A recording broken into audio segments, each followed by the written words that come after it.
Good morning or good afternoon whenever you're watching this video.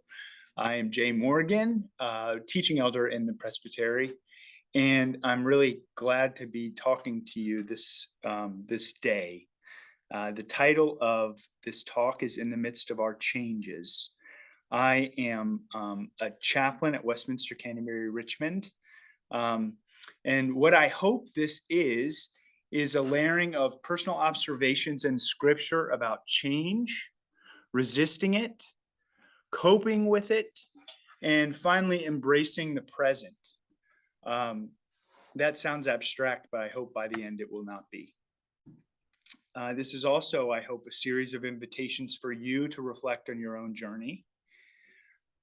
It is also a reminder that in our changes, through every season, God is undergirding us, present with us, abiding with us. And this is also admittedly ironic. I'm 35, and I'm talking to you about aging and profound life transitions. And I haven't fully experienced these myself. I'm coming at this secondhand, but I'll get there one day. And I'm journeying with folks through these spiritual questions, and so I hope to humbly reflect on them with you. There are reflection exercises, just 4 of them, layered throughout this presentation, and so that I don't limit you in terms of time. My hope is that you'll pause the recording when we come to these so that you can reflect on them in your own time. And that will make sense when we come to those. There is a foundational truth found in the book of Ecclesiastes, and that is quite simply, there's a time for everything. And as Heraclitus said, which you may well know, you can't step in the same river twice. Things are changing all the time. And the promise through Scripture is that as things change, and they will, there is a steadfast love underneath us. And so that's what I'm hoping we can reflect on that paradox, how there are constant changes in our life, times to love, times to hate, times to keep silent, times to speak, and so on. And underneath it all is a great mystery that we belong to. Who am I is probably the deepest spiritual question that anyone can ask. And every change prompts this question. And I find that when folks have identified with roles so closely that they are a doctor or a lawyer or a mother, when seasons change, the question is prompted again, who am I? And the answer may be different than what you're used to. And this is very disrupting, very disorienting. And our challenge, our task as humans is often to grow along with these changes, to let the changes come, and to know that there is a way to answer this who am I question authentically across time. We might move from an understanding that we are a business person to we are a child of God, or we are human, or reflecting on this season of Lent, we are dust, and to dust we shall return. We belong to God in every season. And so this who am I question is wonderfully layered. And the deeper we go, I think the better off we are. Scripture is full of examples of people who go through really big shifts in their life, and who grow with these shifts. Abraham, Sarah, Moses, Ruth, Esther, Jesus, Lydia, Peter, Paul, John of Patmos. This is not an exhaustive list. And so here is your first reflection exercise. I encourage you to pause and reflect on how your sense of who you are has evolved since a particularly pivotal time in your life. It could be a retirement, the death of a partner, the death of a child. What core aspects of yourself have remained consistent? And maybe what has been rediscovered? So that is our first reflection exercise.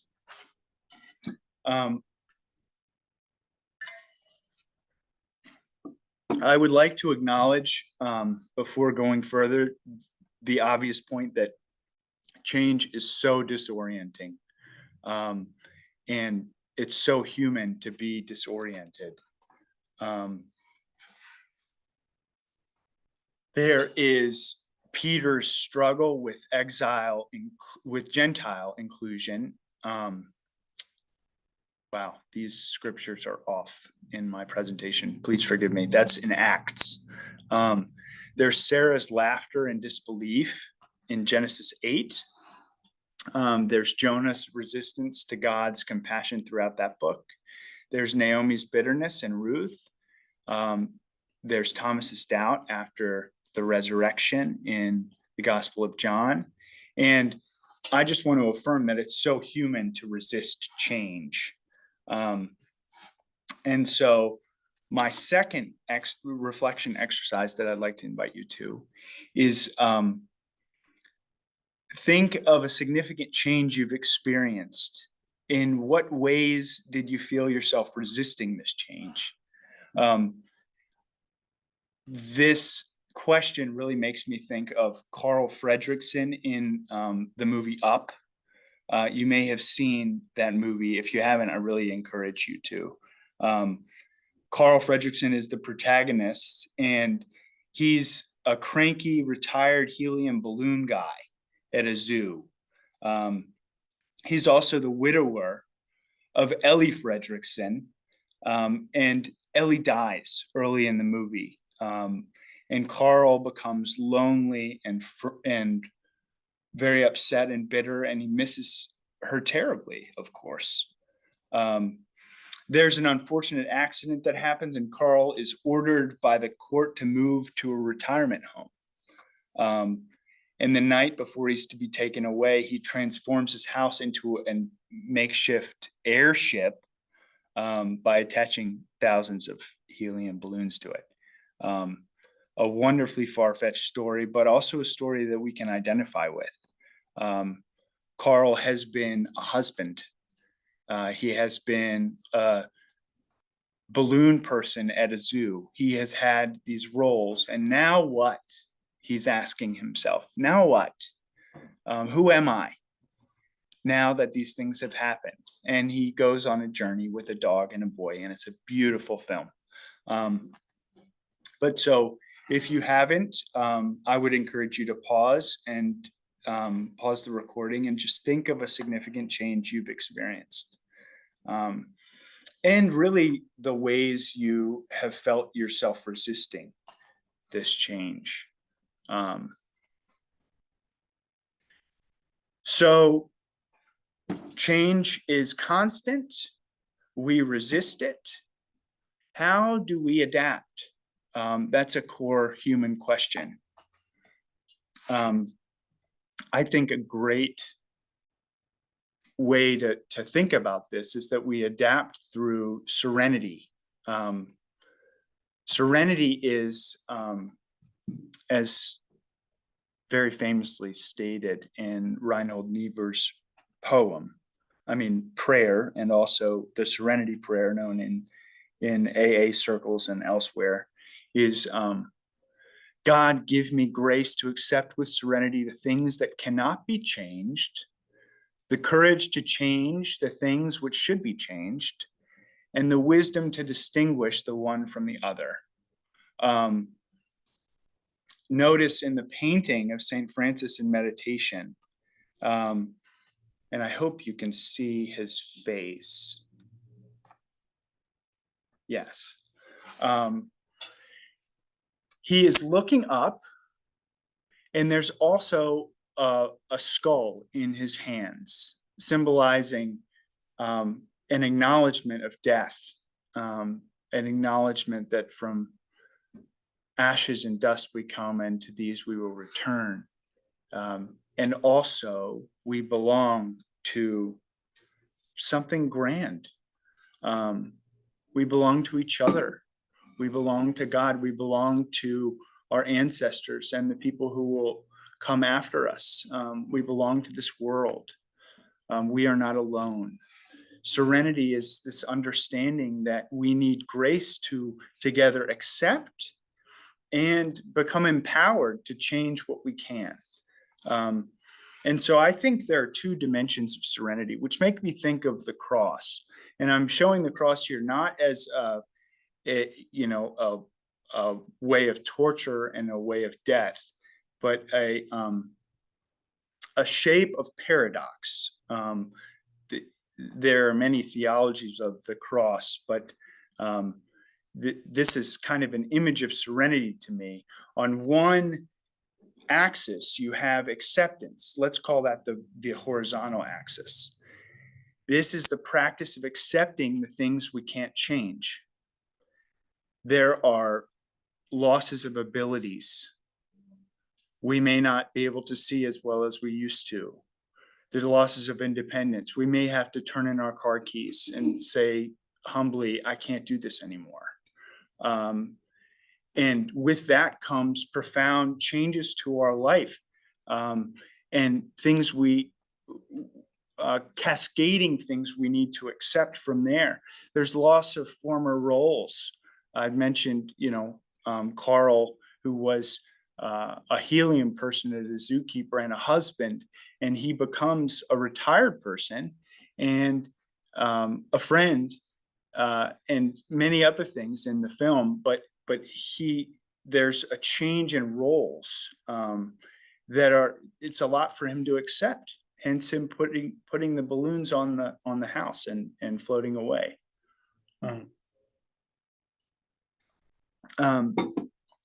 There's also the acceptance that there's new levels of dependence. So with the loss of independence comes, oh wow, I need help doing things that I didn't need help doing before. And good gracious, is that hard? There is, of course, underneath all of this, the reality of death. There's the reality of our own deaths. There are friends and family who we know we will lose or have lost, people who have died. And of course, there's the waves of grief that come with these changes, profound grief that we can't control. It comes like weather, and it can be like a tornado or a storm that we have to experience and let pass. We can't run from. So that's the acceptance dimension. Serenity sounds really hard. If we look at it, especially only from the realm of the acceptance dimension. God, help me to accept the things I cannot change. But then there's also in the prayer asking for the courage to change what we can. There's an empowerment dimension to this. And this is a humble practice. It's aspirational. I underline practice because it's not something we just arrive at and we're really good and empowered all of a sudden. This is a moment by moment process of trying to change what we can. So with all these things we can't change, what can we change? Well, I think we can change, first and foremost, the stories that we tell ourselves about who we are, who we belong to, etc. We can also change with the stories comes with a change in the stories and with intentional telling of stories that we tell to ourselves and to other people. For example, I heard someone yesterday say,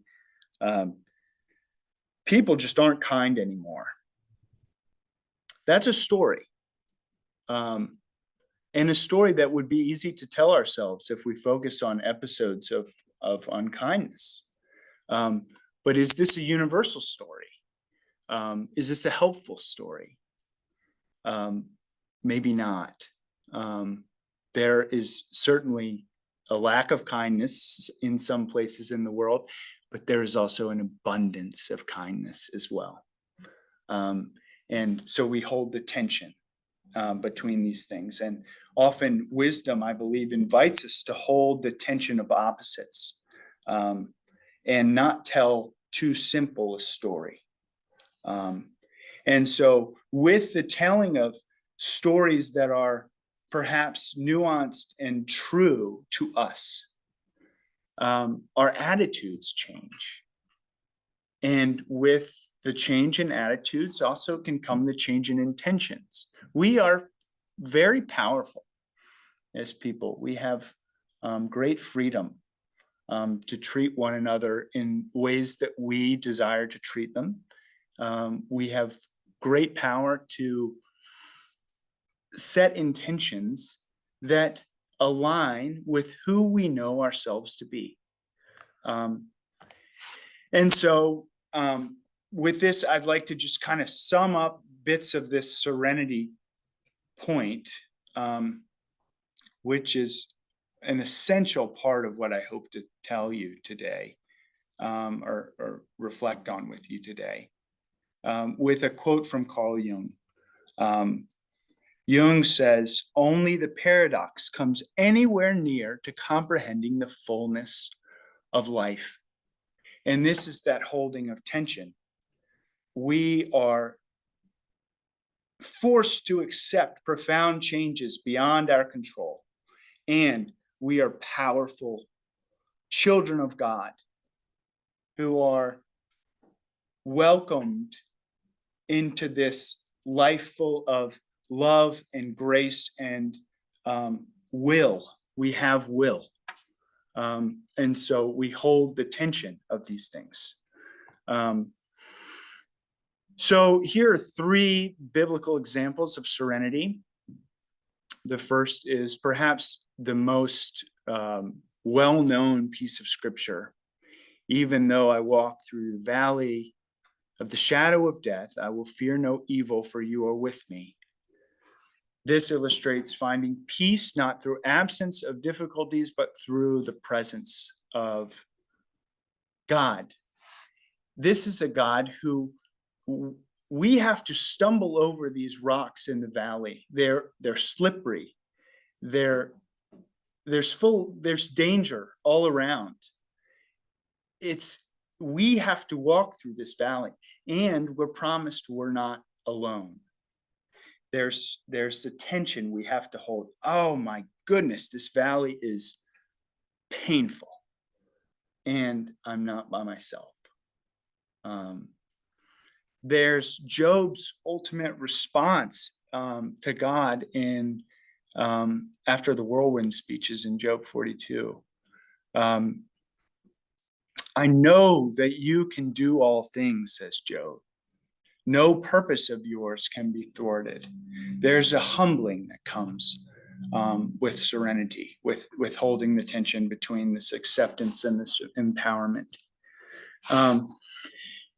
And one of my favorite illustrations, and really deeply inspirational to me in my own journey, is Paul's thorn in the flesh in 2 Corinthians 12, 9, and 10. Well, leading up to that, Paul is saying, I've had and this is a mysterious thing. We don't know what exactly was going on with him, but something was painful.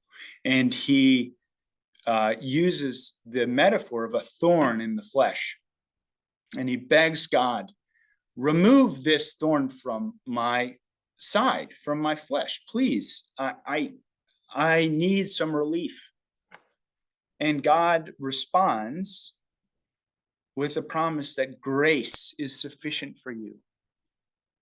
For my power is made perfect in your weakness. And this speaks for itself. Paul is not given a painkiller. The thorn isn't even removed, but there's a sufficient quality to God's grace that he realizes.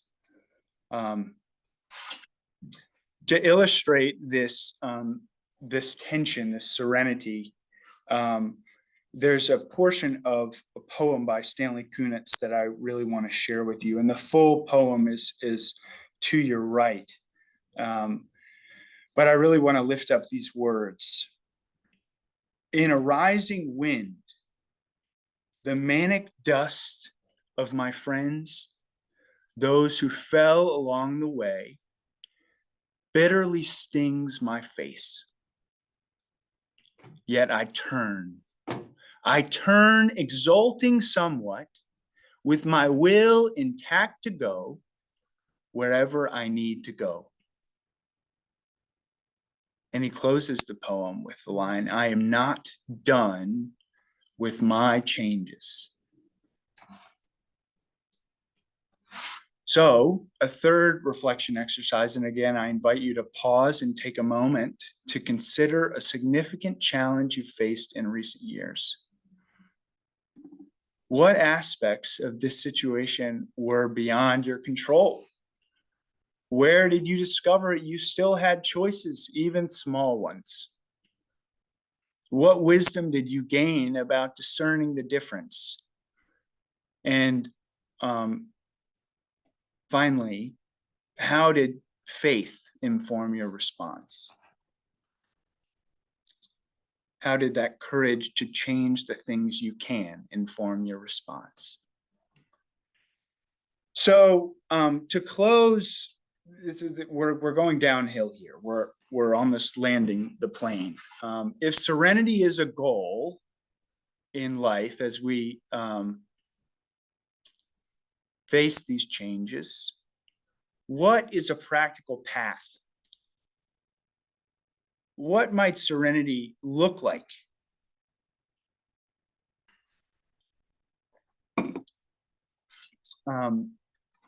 Reflecting on this question myself, I was drawn to John chapter 15 and portions of it, which I'll read now. I am the true vine, and my Father is the vine grower. Abide in me as I abide in you. Just as the branch cannot bear fruit by itself unless it abides in the vine, neither can you unless you abide in me. As the Father has loved me, so I have loved you. Abide in my love. If you keep my commandments, you will abide in my love, just as I have kept my Father's commandments and abide in his love. This is my commandment, that you love one another as I have loved you. And then in 1 John 4, it reads, if we love one another, God abides in us, and his love is perfected in us. So there's this theme of abiding and love that go together. So what is abiding? Abiding or remaining comes from the Greek word meno, and it really means accepting what, to me this means accepting what we cannot change, and not resisting. It means not resisting. And serenity, if serenity gives this grace to accept what can't be changed, this abiding, this dwelling in God's presence moment by moment, or dwelling in the presence, whatever your language may be, makes this grace accessible to us in our daily lives. So there's practices of presence that can help us to abide. If we remain in this present, we are not resisting. We're not clinging to the past, and we're not jumping to the future. We are here and now. Serenity isn't resigning. It isn't falling back and saying, putting your hands up. It is the sacred practice of remaining rooted in the eternal present, where God meets us moment to moment. And it's from this place that I see people meeting their changes with deep grace.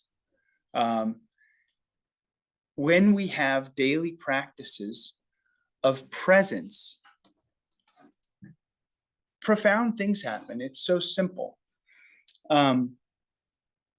This idea of abiding might seem even more abstract than the idea of serenity, but to me, it's not.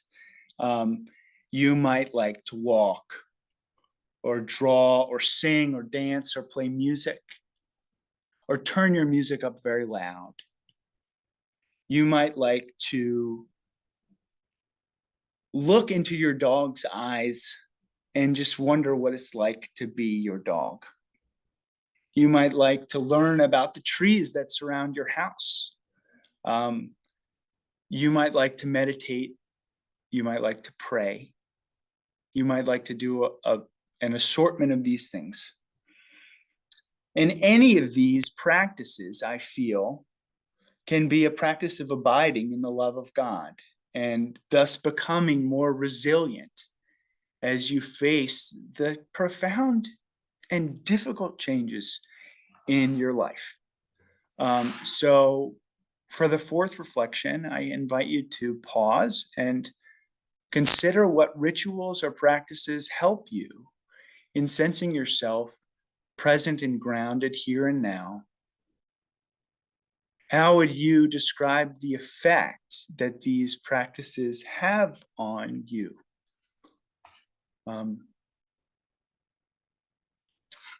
And so finally, to close, I'd like to offer this benediction from Paul.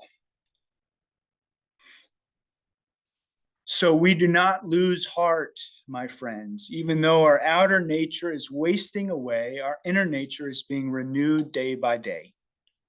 For our slight, momentary affliction is producing for us an eternal weight of glory beyond all measure. Because we look not at what can be seen, but at what cannot be seen. For what can be seen is temporary, but what cannot be seen is eternal. I leave you with that mystery. Thank you so much.